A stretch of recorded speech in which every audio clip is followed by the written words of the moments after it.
Cool. So we are Team Crux, and which anyway, it kind of evolved. But so we worked on automating theory of change with language models.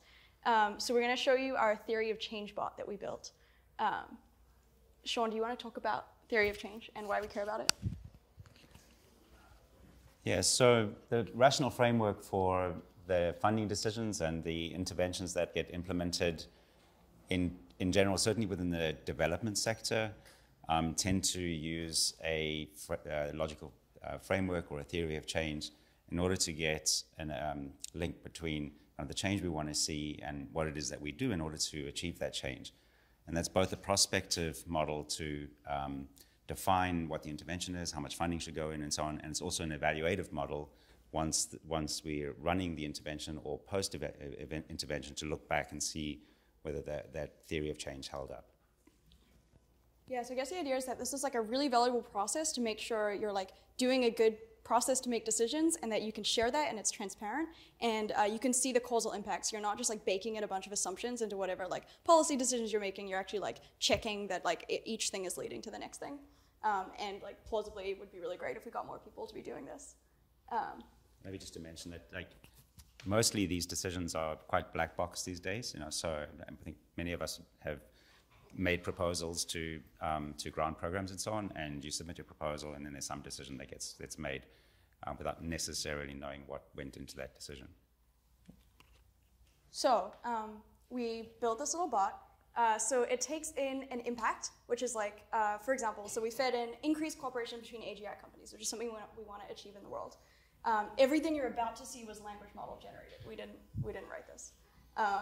So first, it generates a series of proposals. And so this is structured with the theory of change structure. So you have the impact. An outcome is like a project that you might pursue.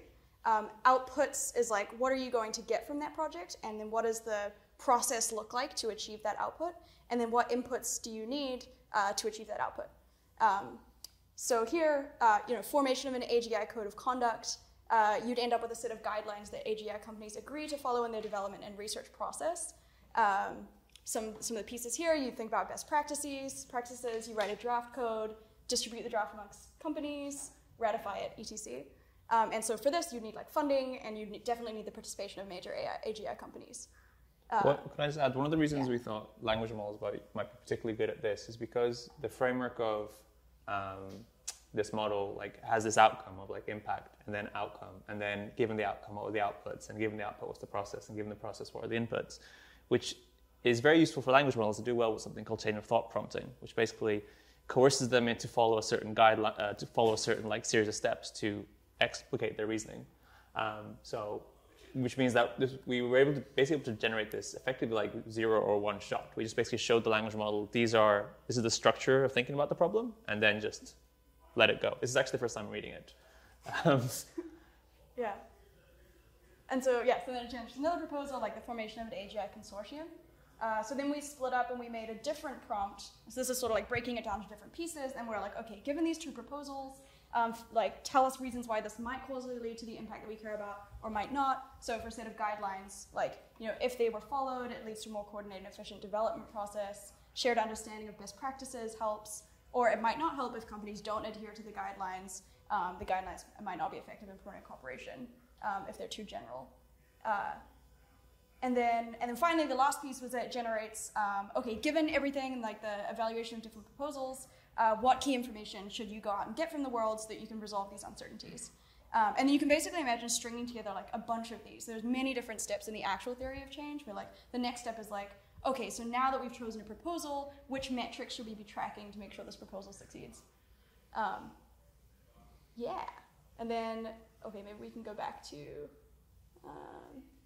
here. So, yeah, basically, like, I kind of just pulled this number out, but like, doesn't cost that much. We already did it. Like, we're gonna build this pretty, I don't know. We might build it and you guys can actually play around with it and like put in your question, press play. Yeah, it's like probably not accurate enough yet to be, I mean, it definitely can't be relied on, but it could be used as like a brainstorming prompt. And then, Sean, did you write the last piece? Do you want to that? Sorry. Well, So it was mind-blowing, actually, just from a user experience. So coming with this problem domain that the other team members weren't particularly familiar with, and being able to describe it in a language model and implement it in a way that within half an hour we actually had something that was very plausible and provides the basis on which to have further discussion and to start digging deeper. And I've spent hours and hours in log frame planning workshops and writing and so on, and this was mind-blowing. So, yeah. Cool. I think that's it. Any questions? Yeah.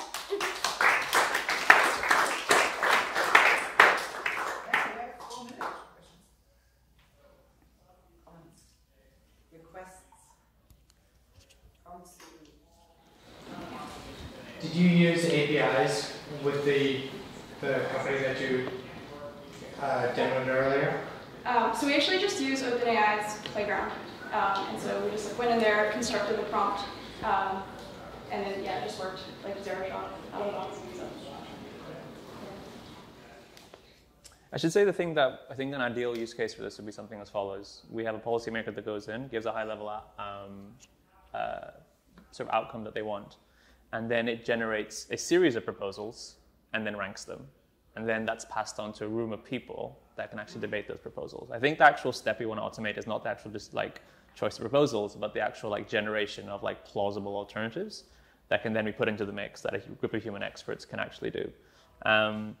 One thing that excites me about this as well is potentially using this as a sort of like encouraging this as a norm when people publish like policy proposals, saying, well, these are the potential things that were considered, these were the prompts that were chewed on, this is what language model output. You could imagine creating a standard around this so that it increases interpretability and transparency for the way that these kind of institutions make decisions. And to be clear, GPT-3 is okay, and like the proposals are decent, but they're not amazing, and many of them are going to be rejected. But you can think of this as a bit of a existence proof. Like imagine what this could look like with exactly the same prompts and exactly the same problem with GPT-5. Can consider where the world might go when these are just like a little bit more excellent. And also there were no new informational inputs to the model. It was just using the language logic that's in OpenAI. So the step before this could be to generate inputs in the form of claims, for instance. So when you create the model and then do the implementation, there'll be claims about kind of what it is you're doing and what it is you're achieving, what outputs you're achieving, and so on. And those claims can then be compared or collected across multiple implementations of a similar intervention and all fed back into the model. So you would then have probabilistic evidence that would back up the logic that is expressed in language. Cool. It would be fun to do like a double crux or something. Yes. Yeah. Like a double crux thing, or like at least like something where you have like some kind of like, competing claim proposal, like, what are the best counterclaims against this, or... Yeah, I think that's actually, just give us another hour. We can probably get it done.